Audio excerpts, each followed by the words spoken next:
Школьный коридор гудел, как улей. Смех, хлопки дверей, звонок, шум голосов — все смешивалось в гул, от которого хотелось исчезнуть. В самом конце стояла Лия Маркс, тонкая девочка с длинной косой и аккуратной формой. Белая рубашка, идеально заправленная в юбку, стопка тетрадей — все в ней выдавало тихую отличницу, чужую в этом шумном мире. Но в тот день ее заметили. 3 старшеклассников, громкая, самоуверенная компания. Один толкнул ее плечом, тетради посыпались на пол. Второй вырвал рюкзак и поднял над головой. Третий, ухмыляясь, дернул за воротник рубашки, ткань треснула. Смех. Телефон поднят, камера включена. Кто-то снимал, остальные просто смотрели. Никто не вмешался. Лия стояла посреди коридора, дрожащими руками прижимая разорванную ткань. Все внутри сжалось — страх, стыд, злость. Но потом в глазах появился лед. Она подняла взгляд. Не плакала, не кричала, просто посмотрела прямо, холодно, твердо. И что-то в этом взгляде заставило их отступить. Когда они ушли, смех стих. Она осталась одна, с дрожащими руками и новым чувством. Решимость. Вечером в ее маленькой комнате горел слабый свет. Лия сидела за старым ноутбуком.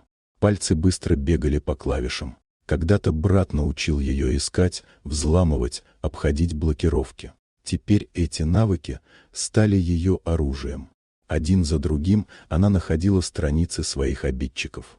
Фото с чужими вещами, переписки, где они хвастались мелкими кражами, видео с драками. Все складывалось в аккуратную папку.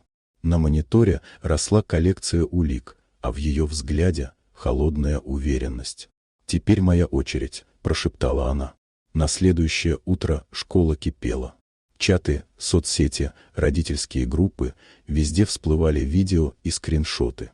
На одном — парень прячет товар в магазине. На другом — шпаргалка на экзамене. На третьем — драка с младшим учеником.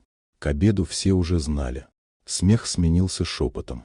Троицу вызывали к директору, родители кричали за дверью, учителя переглядывались. А Лия шла по коридору с книгами в руках, спокойная, ровная походка, уверенный взгляд. Больше никто не смеялся. После уроков школа опустела.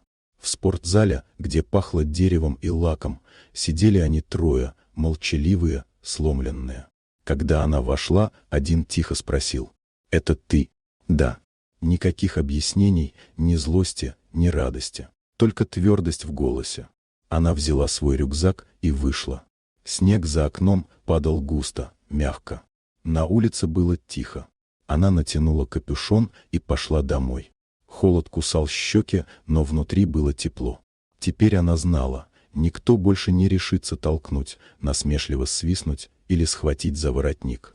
Она подняла голову к небу, ловя снежинки на ресницы, и впервые за долгое время улыбнулась. Теперь они знали, она не жертва.